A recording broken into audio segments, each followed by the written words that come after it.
दोस्तों हमारी app Vishnu economics school के स्टोर में इकोनॉमिक्स और कॉमर्स सब्जेक्ट से रिलेटेड 250 से अधिक कोर्स हैं। तो दोस्तों अगर आप यूजी में हो या पीजी में हो या आप यूपीएससी की तैयारी कर रहे हो या आपके पास यूजीसी नेट है या आप पीजीटी की तैयारी कर रहे हो या किसी और कंपटीशन की तैयारी कर रहे हो जहां पर इकोनॉमिक्स और कॉमर्स सब्जेक्ट है, तो आपके लिए हमारे पास कोर्स है। तो दोस्तों हमारी ऐप जरूर डाउनलोड कर लीजिएगा, विष्णु इकोनॉमिक्स स्कूल। हेलो दोस्तों इस वीडियो में हम बात करेंगे बजट घाटे के बारे में। तो बच्चों कई प्रकार के बजट घाटे होते हैं, उनके बारे में हम डिटेल में इस वीडियो के माध्यम से समझने की कोशिश करेंगे।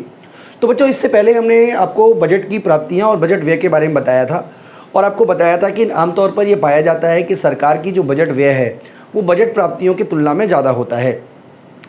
तो इस आधार पर कई प्रकार के घाटे हैं जो आपको इकोनॉमिक्स स्टूडेंट होने के नाते समझने ही चाहिए।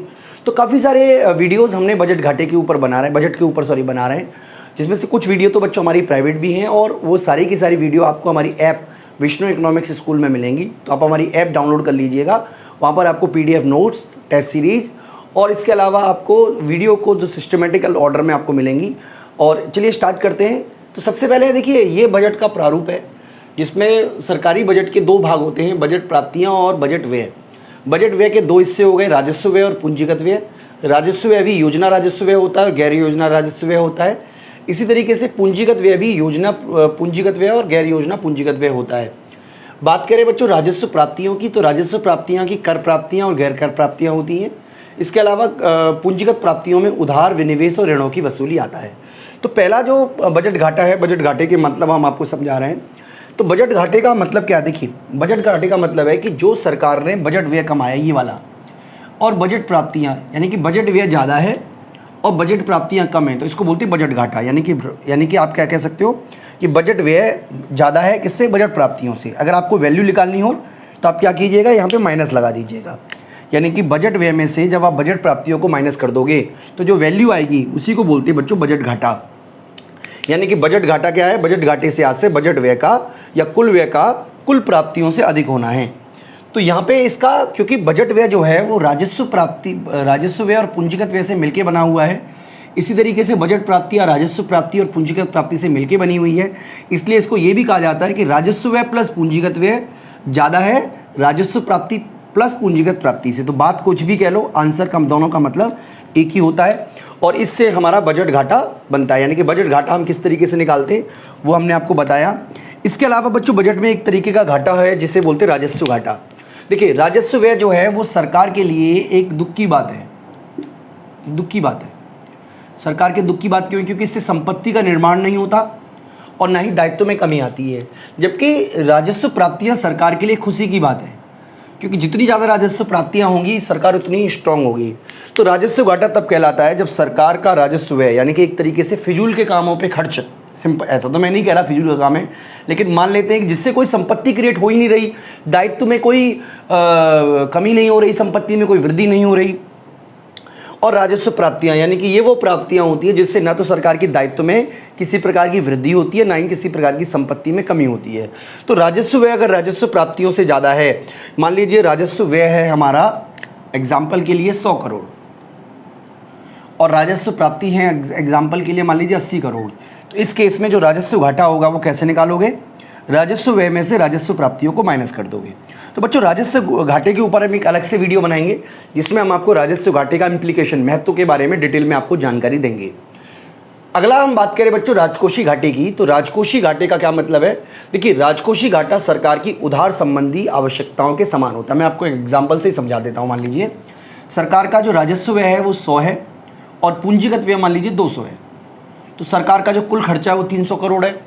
इसी तरीके से मान लीजिए सरकार ने 80 करोड़ रुपए की प्राप्ति कर ली, 10 करोड़ की ऋणों की वसूली कर ली और मान लीजिए 200 करोड़ की सरकार ने विनिवेश कर दिया। लेकिन अगर आप देखोगे तो अभी भी 10 करोड़ जो है वो सरकार के पास कम है, यानी कि 290 हो गए, यहाँ पे खर्चा 300 का है। तो सरकार जो 10 करोड़ का उधार ले लेगी, इसी को बच्चों बोलते हैं राजकोषीय घाटा। यानी कि कितना उधार लिया गया है अगर इस हिसाब से देखें तो अन्य उधार की जो प्राप्तियाँ हैं वो 10 करोड़ के बराबर हैं।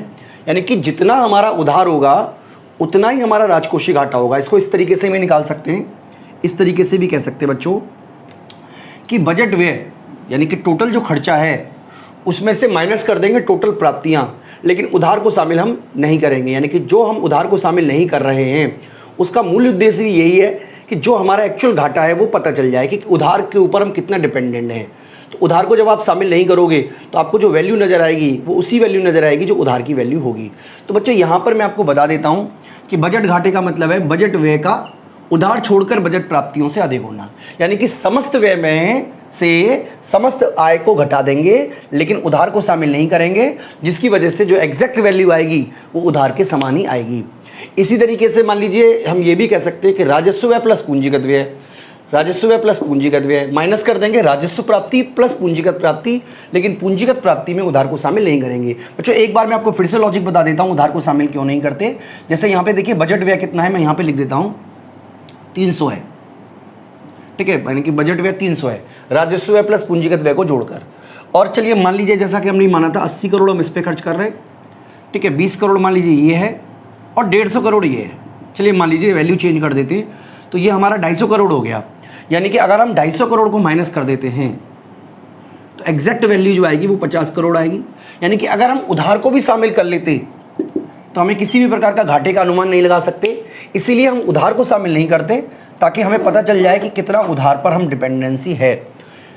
ठीक है बच्चों, तो ये है पूरा का पूरा कंसेप्ट। हालांकि राजकोषीय घाटे के ऊपर हम एक अलग वीडियो बनाएंगे जिसमें हम राजकोषीय घाटे के बारे में डिटेल में आपको समझाएंगे कि किस तरीके से राजकोषीय घाटे के क्या क्या महत्व हैं। बात करें बच्चों प्राथमिक घाटे की, तो प्राथमिक घाटा क्या बताता है?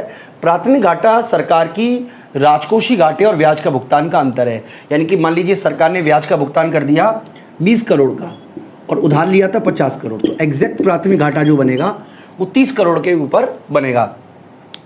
ठीक है बच्चों, वर्तमान समय में एक नया कंसेप्ट आया है, वो है प्रभावी राजकोषीय घाटा। देखिए सरकार जो राजकोषीय व्यय करती है, मतलब मैं कह रहा हूँ राजकोषीय व्यय, देखिए ये वाला है, इसके अंदर एक पार्ट आता है बच्चों अनुदान। अनुदान अनुदान अब अनुदान किस लिए दिया गया है मैं यहां पे बता देता हूं। अनुदान, अब देखिए अनुदान जो है वो दो तरीके, अनुदान राज्य सरकारों को,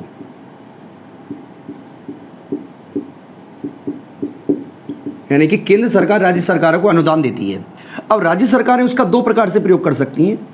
एक तो है कि सरकार जो है वो पूंजीगत निर्माण कर ले, पूंजीगत व्यय कर ले, यानी कि राज्य सरकारें उस पैसे का प्रयोग रोड बनाने पे करें, अपने यहाँ की बेरोजगारी दूर करने के लिए और कई तरीके के कार्यक्रम है उन पे करें।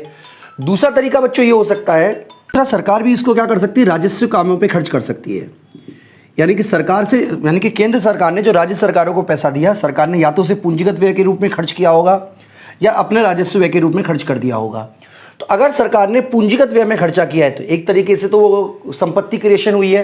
तो प्रभावी राजकोषीय घाटे का मतलब है कि जो राजस्व घाटा हुआ है, मान लीजिए राजस्व घाटा आपको कितने का हुआ है, मान लीजिए राजस्व घाटा आपको हुआ है, जो भी अमाउंट का राजस्व घाटा हुआ है उसमें से राज्य सरकारों को जो पूंजीगत व्यय के लिए अनुदान दिया गया है उसको माइनस कर देंगे। मान लीजिए राजस्व घाटा आपका 500 का हुआ है, जिसमें से आपने जो अनुदान दिया उसका राज्य सरकारों ने अच्छा उपयोग किया, पूंजीगत व्यय के रूप में उपयोग कर दिया, जिसको की वैल्यू थी 20, तो जो एग्जैक्ट वैल्यू आएगी वो आएगी 30।